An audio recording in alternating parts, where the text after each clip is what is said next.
خاوند کا یا بیوی کا بیوی بچوں سے یا خاوند سے بدزن ہو جانا، یعنی گھر کے ایک بڑے فرد کا گھر والوں سے بدزن ہو جانا، کیا یہ جادو کی علامت ہے؟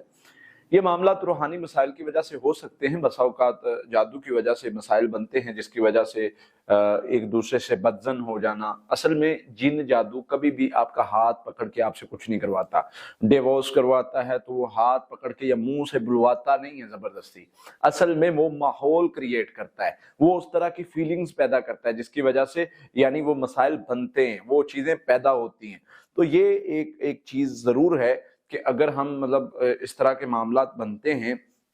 تو اس میں یعنی جو مسائل بنتے ہیں، جو بھی پرابلمز کریٹ ہوتی ہیں، اس میں یہ ضرور ہوتا ہے کہ جادو جن اس طرح کی فیلنگ پیدا کر دیتے ہیں، بدگمانی پیدا کر دیتے ہیں، شک پیدا کر دیتے ہیں، شبہات پیدا کر دیتے ہیں، اس میں سے خامد کو بیوی سے، بیوی کو خامد سے اسمیل آنا شروع ہو جاتی ہے، اریٹیٹ ہونا شروع ہو جاتا ہے، بلا وجہ اس کو چیزیں بری کر کے دکھائی جاتی ہیں، بلا وجہ اس میں ایسی فیلنگ پیدا کی جاتی ہے جس سے اس کو غصہ آتا ہے، چاہے وہ خامد ہے چاہے وہ بیوی ہے۔ تو اس طرح کے مسائل عموماً ہو سکتے ہیں۔ اس کے لیے کچھ اگر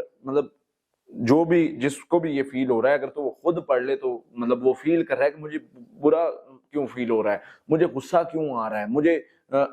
یعنی یہ فیلنگز کیوں آ رہی ہیں، اگر تو وہ خود سمجھ سکتا ہے اس چیز کو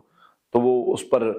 کنٹرول کرے اور اس کو سمجھے اور اس کے مطابق اپنے آپ کو چلائے۔ اگر وہ نہیں سمجھ سکتا تو پھر وہ کیا کرے، وہ ایسے کرے کہ یعنی اس کا جو پارٹنر ہے وہ پڑھائی کر لے۔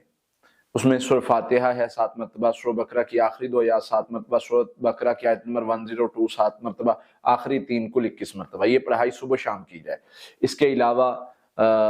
علاوہ سورہ یونس آیت نمبر 81 کا حصہ ان اللہ سیبتلو 300 مرتبہ یہ پڑھنا ہے۔ یہ پڑھائی صبح شام کی جائے، پانی پر دم کر کے اگر پلانا ممکن ہو تو پلا دیا جائے، یہ تو بہت ہی اچھی چیز ہے۔ اگر نہیں پلا سکتے تو آپ کیا کریں کہ خود پی لیں، خود پڑھ لیں، ویسے فضا میں اس پر دم کر دیں۔ تو انشاءاللہ اگر کوئی جادو کے مسئلے کی وجہ سے اس طرح بدزن ہونا اور اس طرح کے معاملات ہوں گے تو اللہ کی رحمت سے وہ بہتر ہونا شروع ہو جائیں گے اور شر ختم ہو جائے گا انشاءاللہ۔